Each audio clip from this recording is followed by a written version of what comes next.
It comes out of the mission statement that we have. We are a spiritual community awakening to our divine nature through love, service, and personal transformation. And we had to flip the personal transformation with service, so we'll do service next week. Because next week we're doing the volunteer fiesta, and, you know, it all made sense. But today we're doing transformation, and I just want to make a little distinction between transformation and change. So change happens a lot. We change a lot of things. And yet that's not transformative. I had a friend who was a minister. He said, you know, I was so excited I moved to a new city.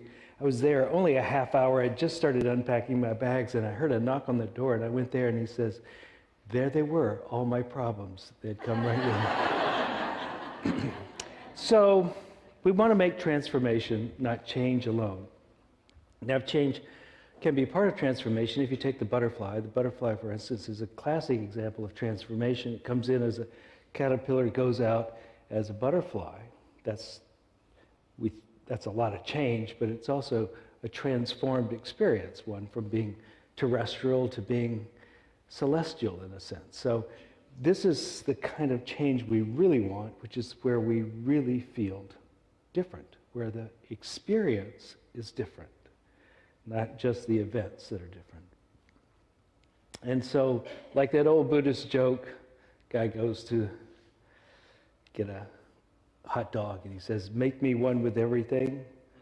That's the first part of the joke. Second part of the joke is he hands a guy $3 for a $2.25 hot dog, and he says, he doesn't get anything back. He says, hey, where's my change? And the vendor says, change must come from within. And so, have another joke just like that. A ham sandwich walks into a bar, and the bartender says, we don't serve food here. Okay, so we're changing that story a little bit. I want to talk a little bit how this. Here's what I'd like to talk about is in brief, because we've had a pretty exciting morning already. But how do you do the change? How do you do a transformation? How do you take something rather than just making it a change and make it a transformation?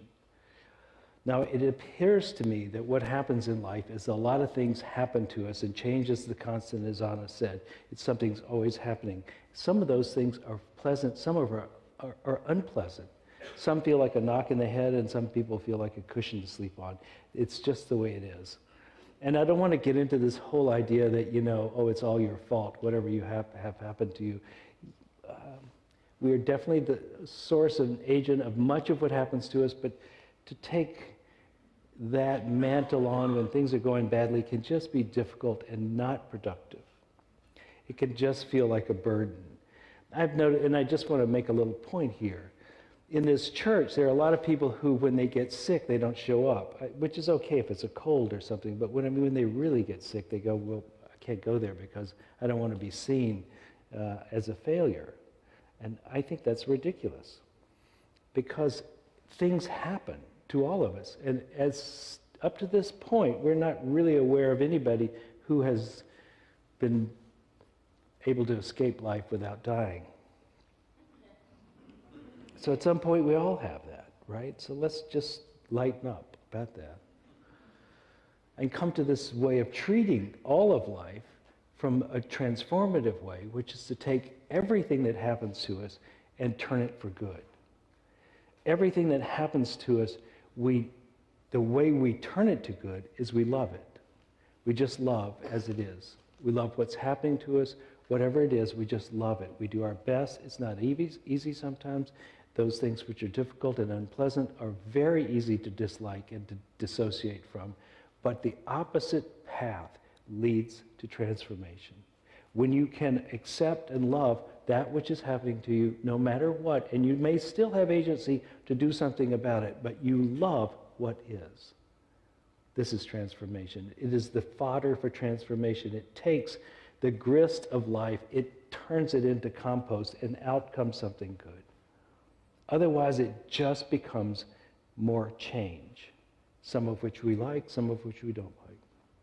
But the process of becoming transformative in your life is to love whatever is there. There's a book study that we are doing. As you know, we do a book study twice a year, and sometimes the book matters. Mostly we're there to be with each other and to share and explore through our own conversation, our own spiritual development.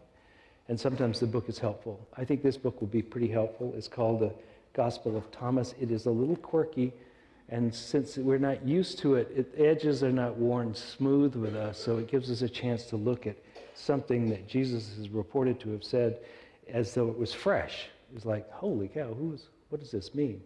And the most famous of the phrases, at least to me, the one I've heard the most that comes out of the Gospel of Thomas is this one, number 70. Jesus said, when you bring forth that which was within you, then that will save you. If you do not, then that will kill you. So this is, I mean, what is the that? That might be a good question.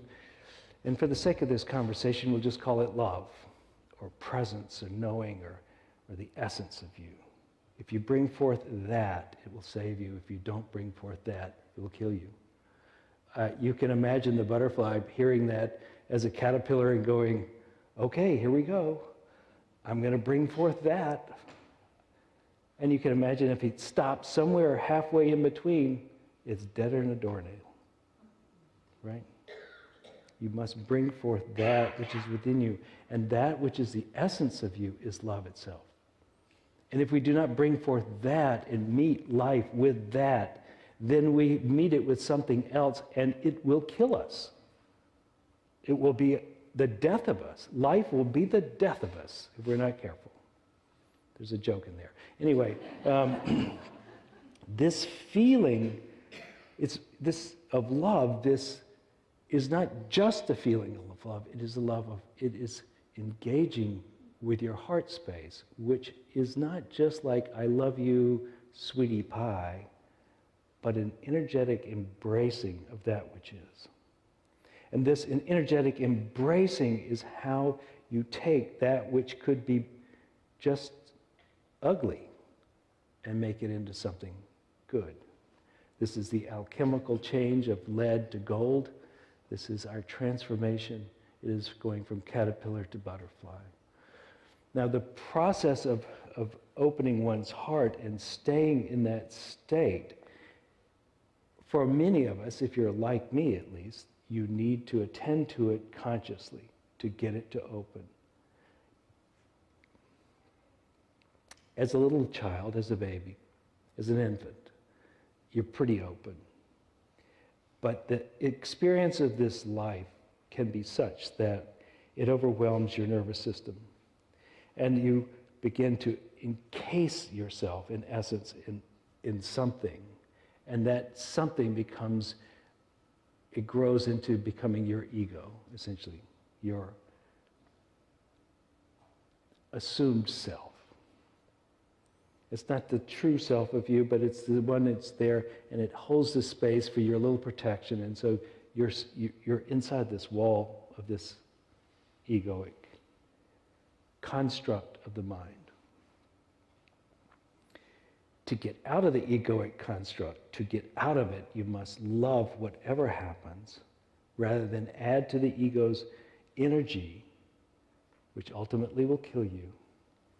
If you add to the energy of self-protection, this becomes deathly. And so this is what the saying in the Gospel of Thomas is saying. It's just like, let that which is really deep and within you, that open-heartedness, be like a child if you wish to enter the kingdom of heaven. This open, experiencing self. Let the heart stay open and do not encapsulate yourself into your conditioned responses.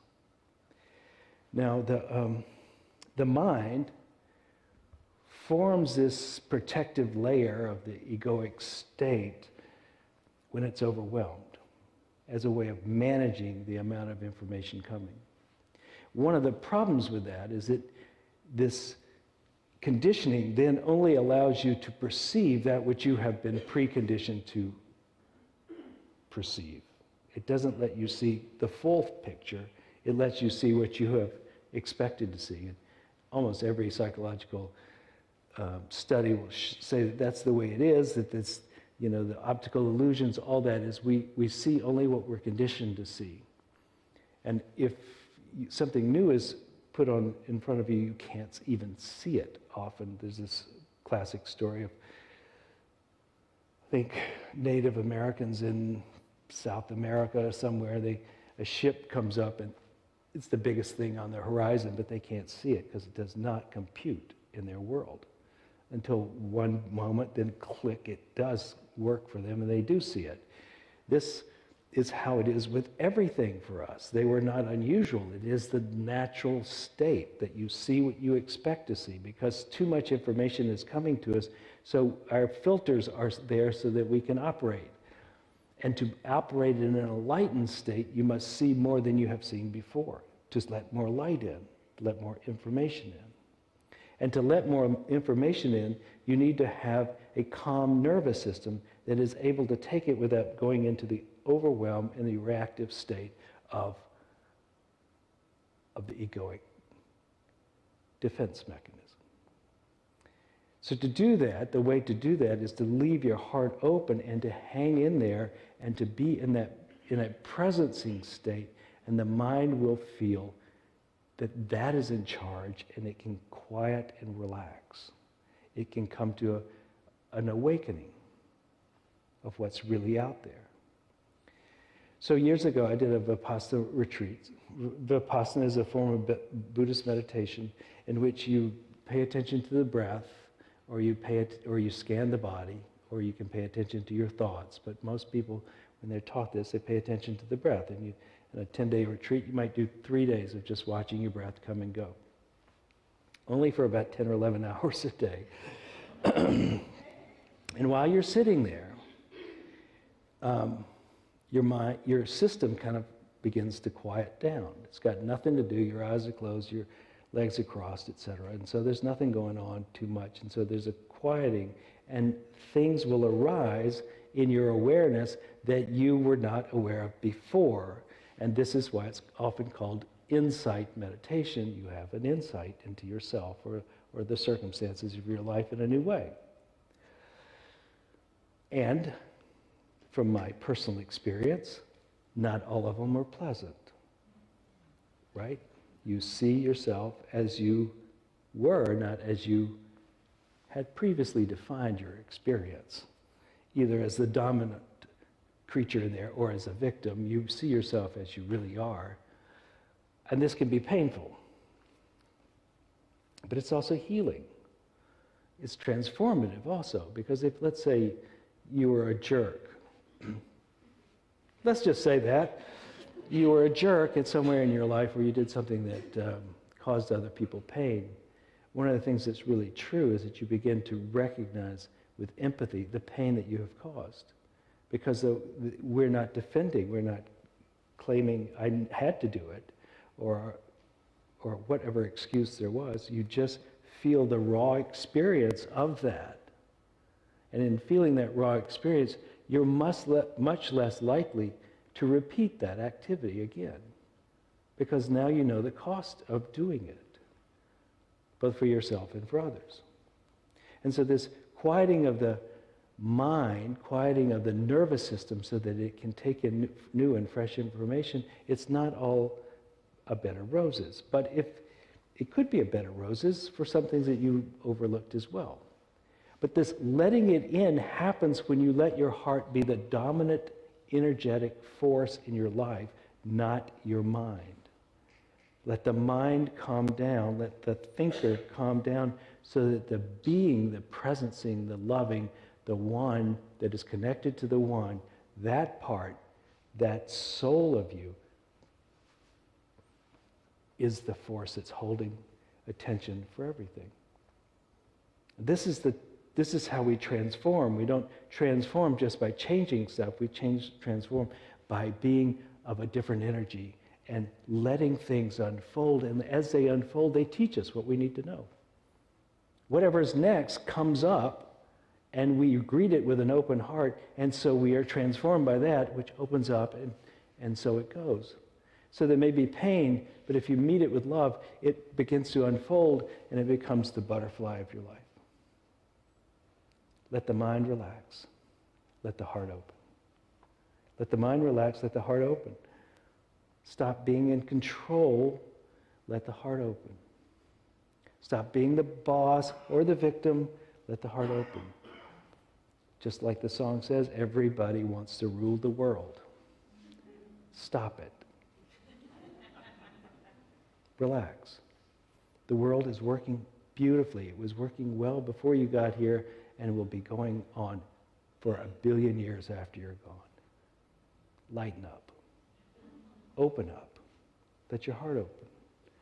So this is the process of transformation when you wish to really be different. Not like make your circumstances different, but you be different. If you want to be different, not just change your car, change your house, change your spouse. If you want to be different, like the wise old hot dog vendor says, change must come from within. That which you do not bring forth will kill you. That which you bring forth will bring you life. This is the wisdom of the day. Let's do that. So let's practice our hearts. So here's how it works. When you practice your heart, it's really very simple in a certain sense. There's an affirmation you can say with it, one you've heard all your life, I love you, right? You can say, I love you. And then you feel into this part of the anatomy, somewhere around here, where you feel your heart. Could be deeper, come from the back. But you feel into this heart. You breathe into the heart.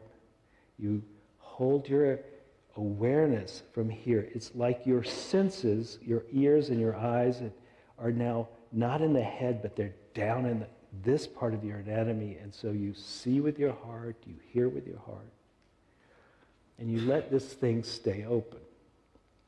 Now, if you're like me, sometimes I have to prime the pump a bit to get it to stay open. I was talking with Mary Mooney. She says the way I do it is I take a breath in from the top of my head into this area, and I do that several times, and it will begin to open up. For me, I just kind of breathe into it directly, but think of the breath as like the energizer of this dynamo that is here. Now, you may know this, but I think the actual amount of electricity coming off the heart is 50,000 times greater than the amount of electricity you can measure on your head, maybe because they cancel out so much. But in the heart, it is a powerful force. And once it is activated in the realm of love, then the whole being begins to vibrate in that state of love. The whole being has this energetic wash that is happening. And so you keep breathing into this heart and you expand this part. Please sit so that you can have it expand as much as possible. Let that be the place that you are located. So when someone says, who are you? You don't go, well, I'm, but you go, I am here. And that becomes where you come from. And then you'll notice when you do that the world will be different around you anyway. It's kind of cool.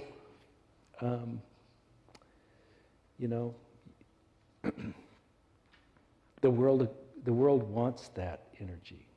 It doesn't want you thinking about it and judging it. Unless it doesn't. It just doesn't. There's nobody who wants to be judged and thought of. Do you know what? They want to be loved. And as the song Tim sang last week, Nature Boy, the greatest thing in all the world is just to love and be loved in return. We want that. And yet, to protect our self, our overstimulated nervous system, we do the egoic structure. So now we're dismantling it to a degree. Okay, let's practice. We're going to breathe in here and let our hearts open. So let the breath be in the heart.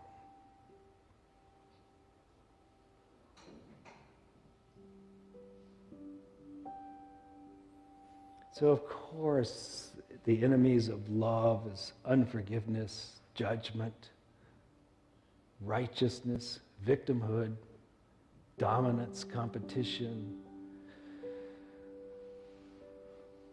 So let's not do those. Let's be innocent as lambs, like a child, perceiving as clearly as we can. We open our hearts and we let the breath be in the heart. Now, if you're comfortable, I suggest you put your hand here on this center part of your chest so that it will bring your attention there and bring the focus of your energy there more fully. And we breathe it in and we breathe it out through the heart. So it is as though, one way to do this is though this is where the air comes in and goes out of your body, is in the center of the chest, not through your nose or mouth.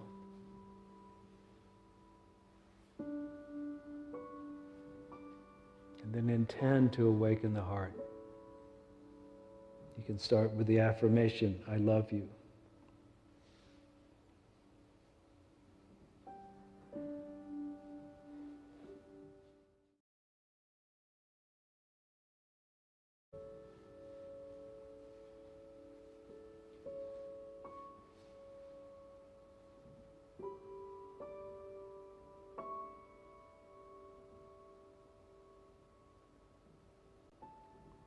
For me, it helps to breathe slowly and deeply.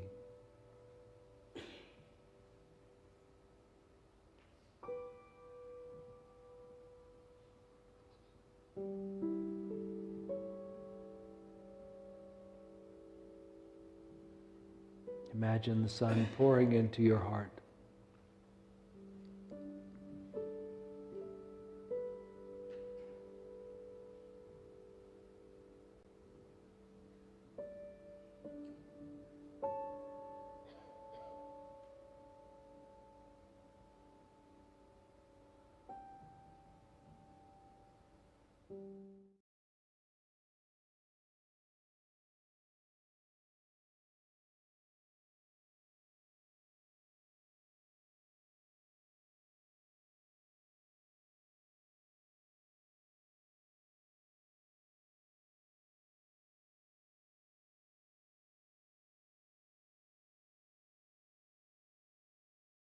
You to come into and out of that center part of your chest.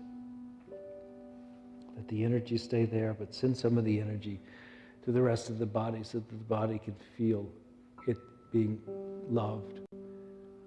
And as you do so, please don't make decisions about which part of the body you love and which you don't, but just love the whole thing, just as it is. No need to be different.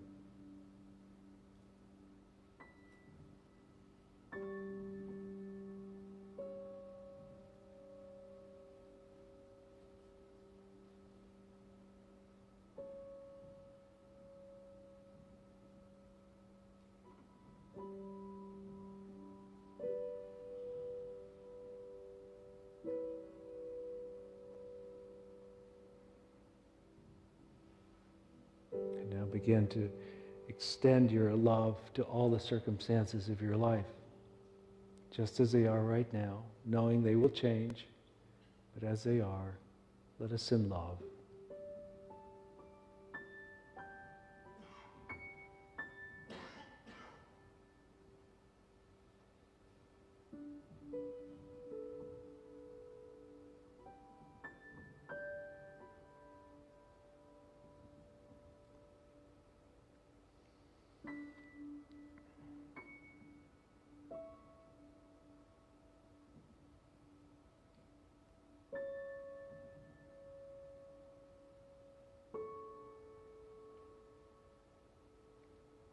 As the body and your circumstances feel loved,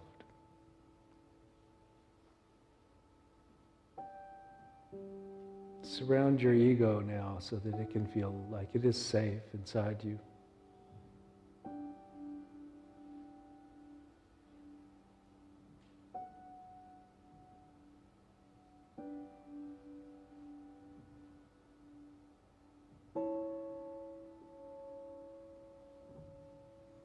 It's assuming its natural size,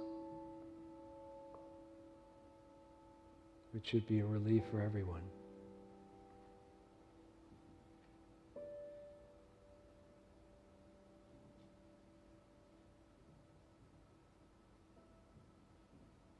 And as we get ready to come out of this, see if we can do this by keeping our eyes open, but keeping our heart open as well.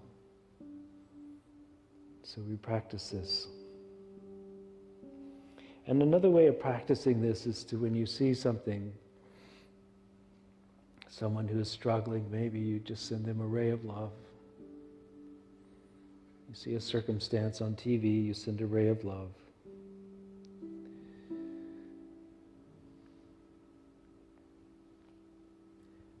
You have a fear, you send a ray of love.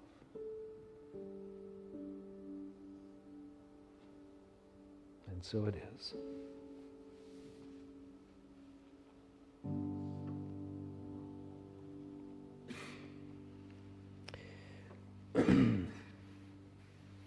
I used to practice heart meditation. I did that it was my major form of meditation for 10 years. And in so doing, I learned a few things. You can change a room if you do this well. You walk into a room, and the room can be influenced by your presence rather than just you griping about who's in there. You know, you can actually change the nature of a room. It's also, I think, the reason we practice meditation here collectively, so often always starting with the heart, is that when you have the conditions of the heart open, people walk into the door, they feel your presence, and that is healing and inspiring for them. I used to teach whitewater kayaking. People are nervous, learning to turn over and come back up. You know, being stuck in a boat upside down, many people find it this uncomfortable. But if you cradle that whole situation with love as you're teaching them, they will do much, much better than if you don't. So if it's true of kayaking, just imagine what it's like for everything else that's challenging. Just cradle it, hold it in that space. See what happens. Okay. We're going to take up an offering, but before we do, I just want to tell you that the board, the 6 lovely men and women of the board, are putting together a survey. That survey is to get your input because the board is kind of like the central hub.